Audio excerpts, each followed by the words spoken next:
Hey, I'm Decathlon Gamer, and welcome back to Zwift Fitness Journey. Today we continue on with cycling's March Madness. We are into the third round, also known as the Sweet 16. Really excited to get that underway. It's going to be a bit quicker today as there are fewer competitors remaining in the tournament, just 16. So just 8 matchups to get through. So it's not going to take me very long, so I've got a short route that I'm out to ride today, and then we'll kind of get on with it. Next time, we're going to get all of the remaining rounds in and complete this thing. So, off to a slow start for some reason. I'm not sure why. Oh, 3%. Maybe that's why. I don't really feel it.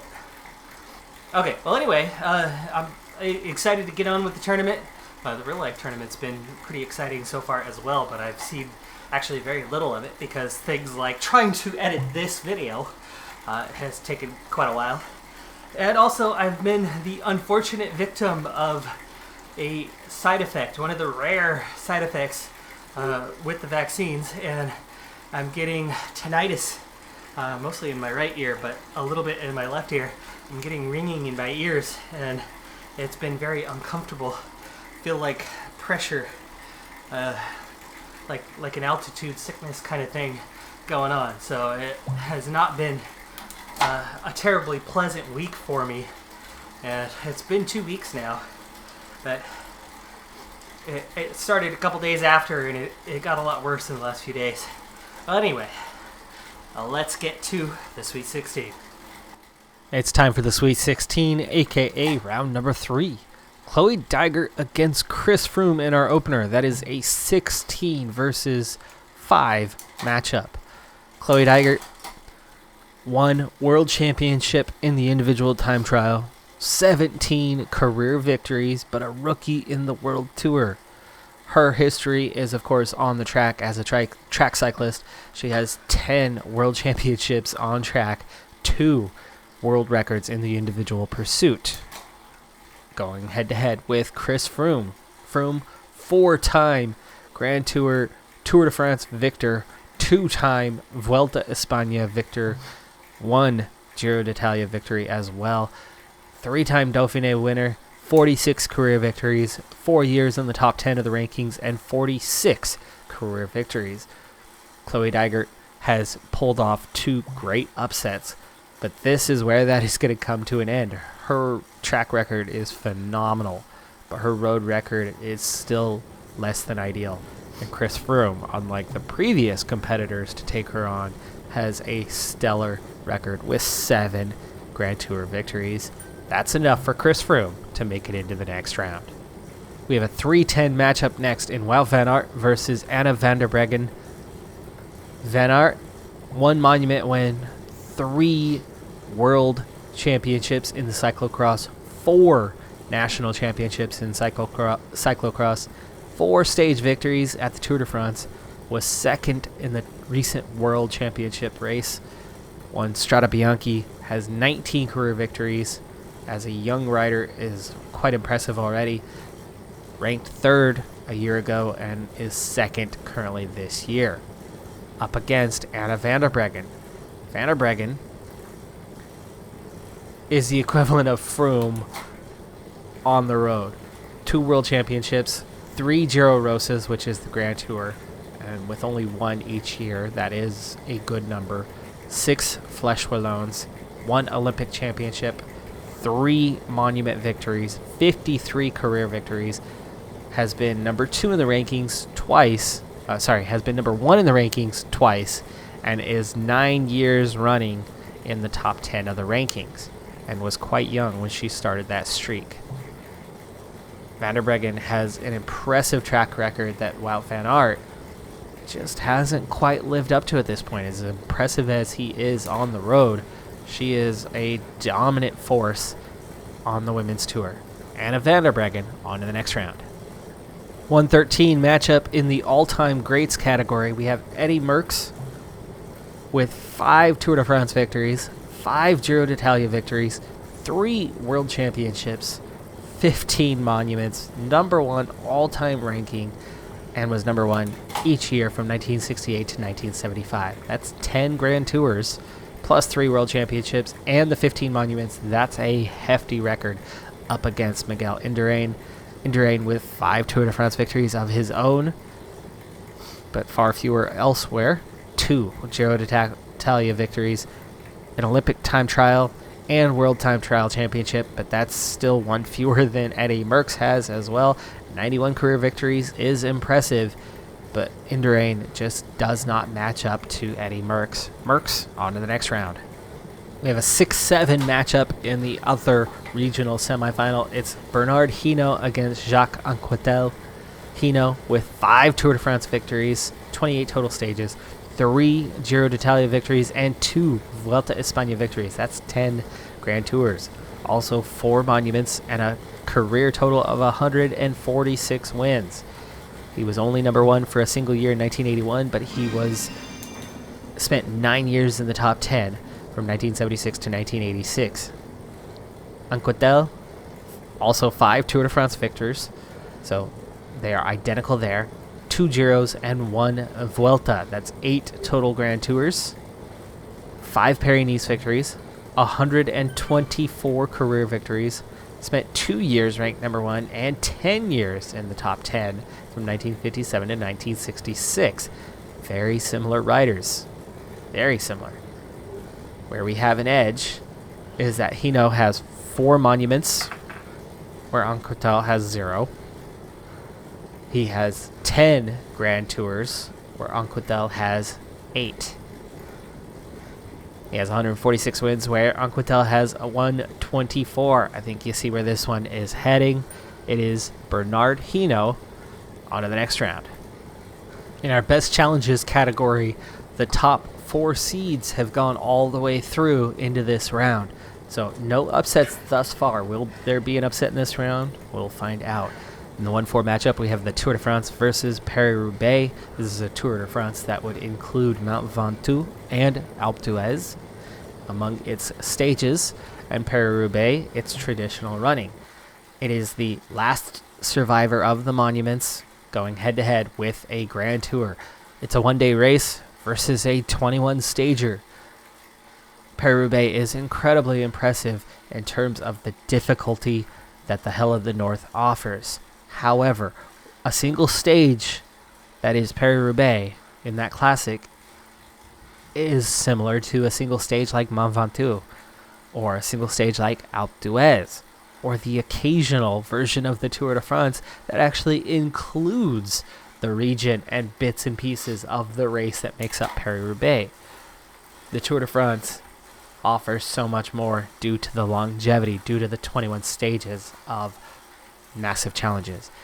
They rarely throw in more than just a few or a handful of easier stages in that race, and it will very often 10 to 15 very difficult stages. Comparatively, Paris-Roubaix is one very difficult stage. Tour de France, on to the next round. Finally, in our 2-3 matchup, we have the Giro d'Italia versus the Vuelta España. This is Grand Tours going head-to-head. This is something that is very similar on paper. The Giro versus the Vuelta, they both have the 21 stages. There's no advantage or disadvantage there. They both have that endurance aspect. They both have the longevity of it. Where are they different?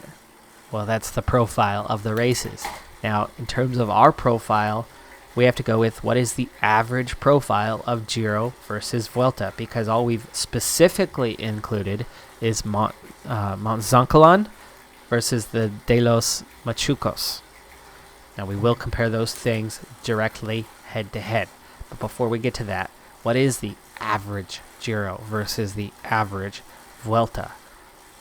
Well, the Vuelta doesn't climb quite as much as the Giro does. The Giro often climbs a bit more. For one thing, it does have the Alps within Italy. The Vuelta has the Pyrenees, but their climbs often just aren't quite as tough. And when we look at the two climbs that are compared here, Machucos is a tough climb that they've done once. And it's short. It's super steep, but it's short. Mont Zancolan has been climbed multiple times. I want to say that it's been done 6 times. Mont Zancolan's been done 6 times. And it is a tough climb. It's a long climb. It's a Mont Ventoux type, Alpe d'Huez type climb. Not as famous, but it's up there. And they've climbed it 6 times, where Vuelta's only done the Machucos once. It's Giro, not by a hair either. I'd say the Giro is regularly a more challenging race than the Vuelta is. Of the Grand Tours, the Vuelta tends to be the easiest one to go out and produce something. Giro, on to the next round. In our best moments category, we have a 1-5 matchup. It's the 2018 Giro d'Italia, stage 19, where Chris Froome did an 80-kilometer solo ride over 3 mountaintops to not only claim the stage, but to claim the jersey that he would then hang on to through the last couple of stages. And he did it not from second place overall. He did it from well down the order. He was 4th, but he was well out of contention seemingly. And not only did he pull that feat off, but we had a total flip-flop at the top as Simon Yates, who was the leader of the race, at the same time that Froome went on his epic attack, Yates cracked and was dropped from the group and ended up losing 40 minutes on the stage. Our 5 seed is the 2020 Tour de France Stage 20 individual time trial, in which we saw an epic showdown between race leader Primož Roglič and second place man, up-and-comer, young rider in Tadej Pogačar. Pogačar not only wins the stage against a strong time trialist in Primož Roglič, but he absolutely blows him and the field away to win the stage and ultimately the Tour. It was an impressive ride. We've seen time trials of that nature before, though.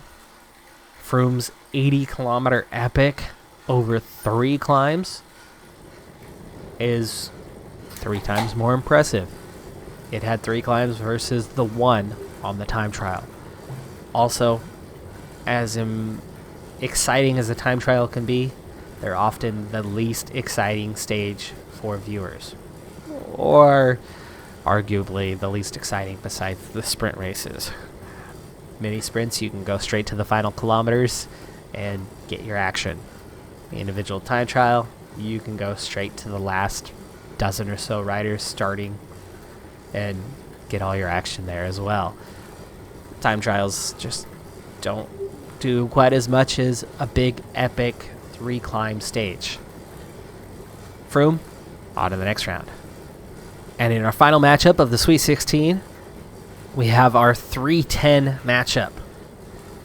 The 3rd seed, the 2019 Amstel Gold victory of Mathieu van der Poel, in which Van der Poel had attacked early but faded, was caught back, dropped back into the peloton, and then the groups that were up the road. Clear win seemed certain. You had Julian Alaphilippe and Jakob Fuglsang cat and mousing towards the finish. They seem to have had it wrapped up. Miguel Kwiatkowski catches up to them as they make that mistake and they give up too much ground, and then the 3 of them push on but still cat and mouse a little bit, battling it out for who's going to take the win. Meanwhile, Mathieu van der Poel, who had dropped back to the peloton, did not give up. He spent a little time, he recovered, and then he started pushing. He did not attack the group, but one by one he dropped away the riders of the peloton until only a few were left. And in that final kilometer or so, he came charging in, catches the trio at the line, and outraces everyone to claim victory. Versus the 10 seed, that is Michael Rogers, back in 2002, his home race, the Tour Down Under. Rogers in virtual race lead on the road, riding away with the stage and a couple other riders. Breaks his derailleur, stops on the side of the road, looks at the bike to see what he can do, realizes that it's the derailleur and that it's gone and the bike's done. Sees his race fade away, picks the bike up, slams it down on the tarmac. Total frustration because the race was his. Spectator standing just behind him on the side of the road understands what's just happened, and amazingly, phenomenally, legendary circumstances, reaches into his own vehicle, pulls out his personal bike, which happens to be an exact replica of Roger's bike that he's just slammed.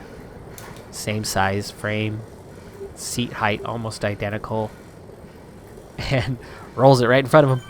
The bike that's just bounced away, clear, and Rogers hops on and takes off.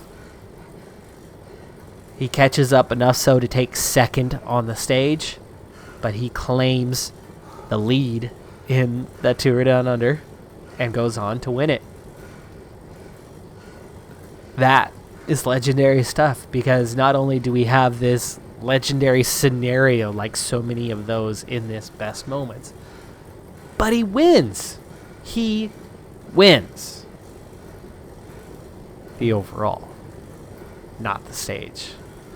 Van der Poel, his stuff of legend, his come from behind, his total demolishment of the peloton and the three breakaway riders, which of course Fuglsang and Kwiatkowski and Alaphilippe are incredible riders. Alaphilippe in particular is a man that you would never rule out in a small bunch sprint like that. You would always pick Alaphilippe. Van der Poel really, really put his name out there with that victory, and is arguably one of the two riders of this generation right now who is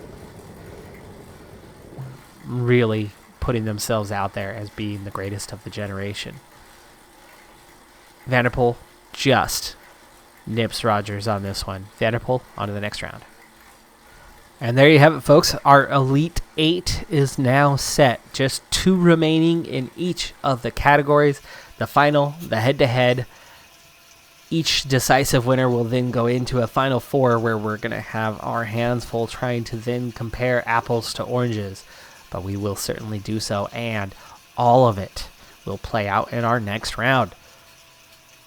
The 8, the 4, and the championship will all be played in our next episode.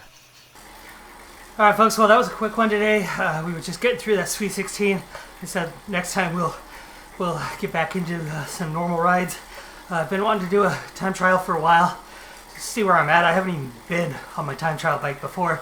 I'm also at a point where I've got enough drops saved where I'm just about in range to get my first bike. A lot of bikes unlock at level 8, so I think I'm going to wait just a little bit longer, get to that level 8, see where we're at on the bikes themselves and what's possible and in range. I'd certainly like to get a different bike because for the longest time I thought I was desperately slow compared to everybody else.